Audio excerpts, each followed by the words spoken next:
yo soy Libertad del canal Tonatiuh. Aquí les presentamos la segunda parte del video, la creación de Remex. En la primera parte hablamos de Pemex y lo peligroso que es para México y la 4T poner todos los huevos en una sola canasta e invertir tanto en las energías de un solo uso. Explicamos por qué hay que invertir en las energías renovables, porque rinden muchísimo más.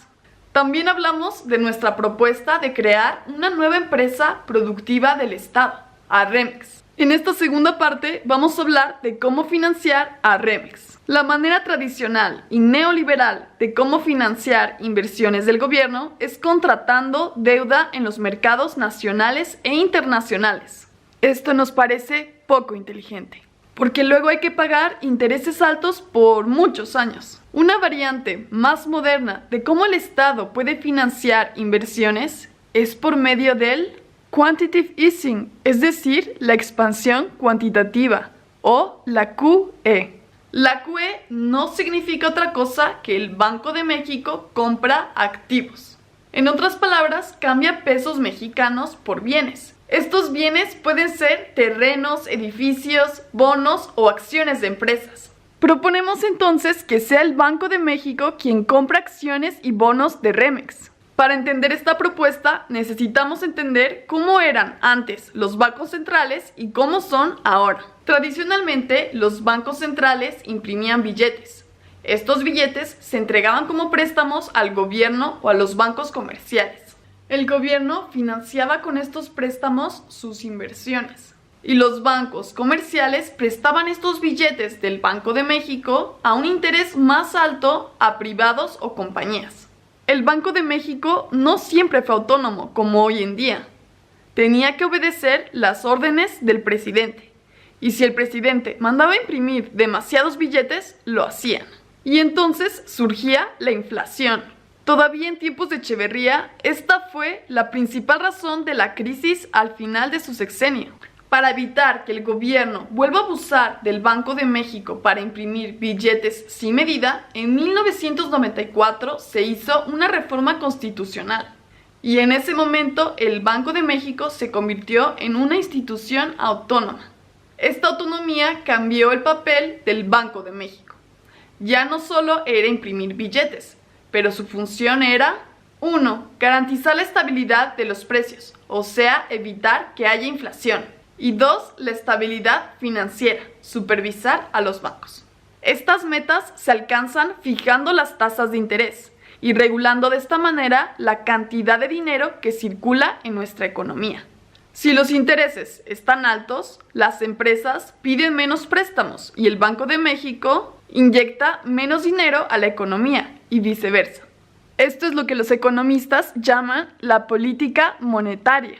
Con el desarrollo del Internet y la globalización, las cosas cambiaron. Ahora, el 99.9% del dinero se encuentra en las computadoras, lo que se conoce como mercados financieros. Para los mercados financieros es característico que la circulación del dinero es hasta 100 veces más rápida que en el mundo real. Esto se debe a la especulación, que combinado con la ideología neoliberal, cuya filosofía de fondo es el egoísmo. La especulación en las bolsas de valores creció a tal magnitud que llevó a la gran crisis del 2008. Con el fin de superar esta crisis lo más pronto posible, los bancos centrales inyectaron mucho dinero a la economía, o sea, liquidez. Con la crisis del 2008, el papel de los bancos centrales volvió a cambiar. Ya no solamente era garantizar la estabilidad financiera y la estabilidad de los precios, pero procurar el crecimiento de la economía.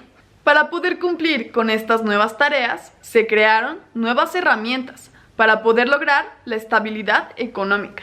Y una de estas herramientas es la QE. En lugar de regular la cantidad de dinero que circula en una economía por medio de intereses, la QE permite al Banco Central brincar a los intermediarios, que son los bancos comerciales, y comprar bonos y acciones directamente en la bolsa de valores, para inyectar de esta manera dinero a la economía. Mientras el Banco Central invierta en compañías de prestigio cuyas acciones son valores reales, puede comprar cuanto quiera, ya que el único límite de inyectar dinero en la bolsa de valores es que no haya inflación. Y de esta manera, el Banco de México puede comprar bonos y acciones de Remex, siempre y cuando estén seguros de que en Remex su dinero está seguro. Es importante mencionar que la QE es un instrumento delicado, que hay que usar con mucha destreza. Un problema de la QE es que se pueden formar burbujas económicas. Si el Banco de México compra demasiados bonos o acciones en la bolsa de valores, entonces aumenta la demanda artificialmente y suben los precios de los bonos y las acciones. Otro problema de la QE es que cuando se abusa de este instrumento y los bancos centrales compran deudas de los gobiernos, se genera inflación. Cabe mencionar que la QE abre otras posibilidades muy creativas, sobre todo ahora que el peso está demasiado fuerte. Aquí permítanme hacer un paréntesis. Otro mito urbano que tanto daña a nuestro México es la idea de que un peso fuerte es señal de una economía fuerte. Viene de nuestra historia de devaluaciones y consecuentes crisis económicas. En realidad, un peso fuerte no le conviene a nadie, más que a los mexicanos en el extranjero, porque hace que sea más barato importar que producir en México. Los exportadores hacen menos ganancia, porque reciben menos pesos para los dólares que obtienen con la venta de sus productos en el extranjero. Los turistas pueden consumir menos y hasta para la inversión extranjera es malo, porque se hace más caro. Es un pensamiento anticuado, de tiempos de antaño. Es un argumento pobre, de políticos derrotados, y solamente sirve para fregar y criticar. Y no tiene nada que ver con la modernidad en la cual vivimos hoy en día, o más bien en la cual deberíamos de vivir. Una economía fuerte sí se puede dar el lujo de mantener su divisa del lado débil del ancho de banda del tipo de cambio. Así se puede exportar más, atraer más turistas y más inversión extranjera, haciendo crecer nuestra economía más fuerte aún. Ojalá que esta verdad al fin trascienda entre periodistas y políticos. Paréntesis cerrado. Ahora que el peso está fuerte, es un excelente momento para que el Banco de México compre dólares, muchos dólares, hinchando así aún más las reservas internacionales. En esencia, el Banco de México puede comprar tantos dólares hasta que el tipo de cambio se mueva hacia el rango de 20 a 22 pesos. Esto permite a las empresas mexicanas hacer más ganancias, lo cual aumenta la estabilidad económica. Así el gobierno obtiene más impuestos, los cuales puede gastar o invertir, haciendo crecer la economía. Con todos estos dólares, el Banco de México puede comprar las deudas en dólares de Pemex, la CFE y del Fobaproa. Tanta deuda externa como alcance. Esta deuda externa se convierte en pesos mexicanos y cambia a la tasa de interés cero. Así Pemex, la CFE y el gobierno pueden usar su presupuesto para inversiones más productivas que pagarle intereses al Wall Street. Esto, por supuesto, aumenta la estabilidad económica y el Banco de México cumple con su papel.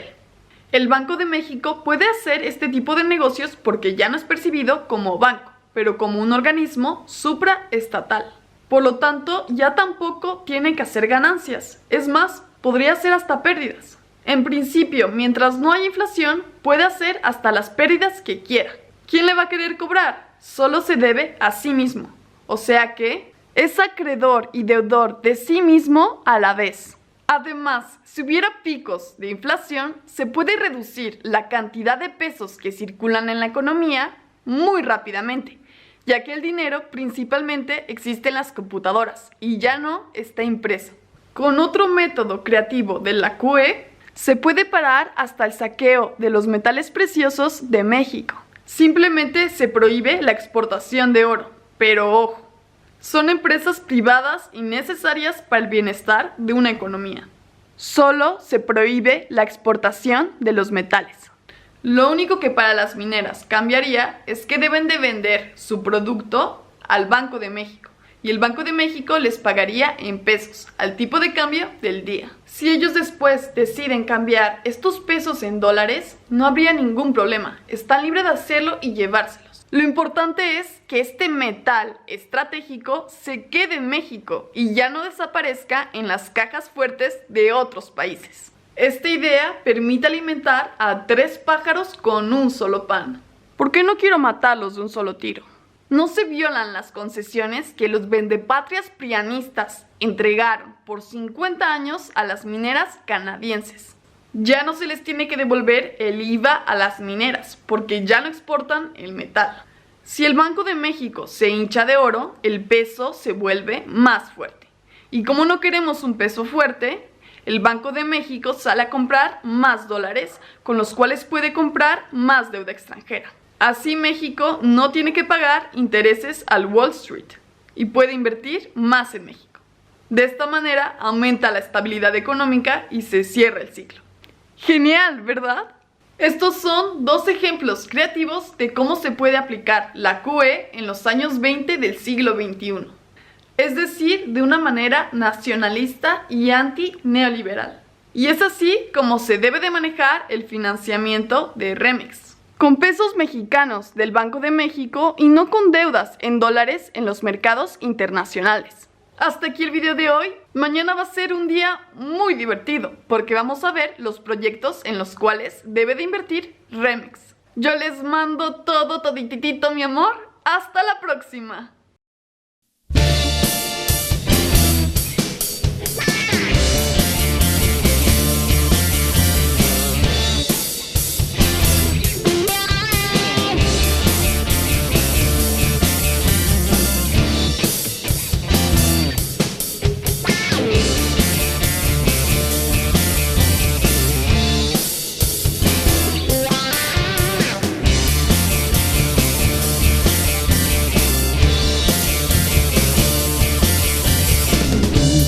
Love me now, just let me go.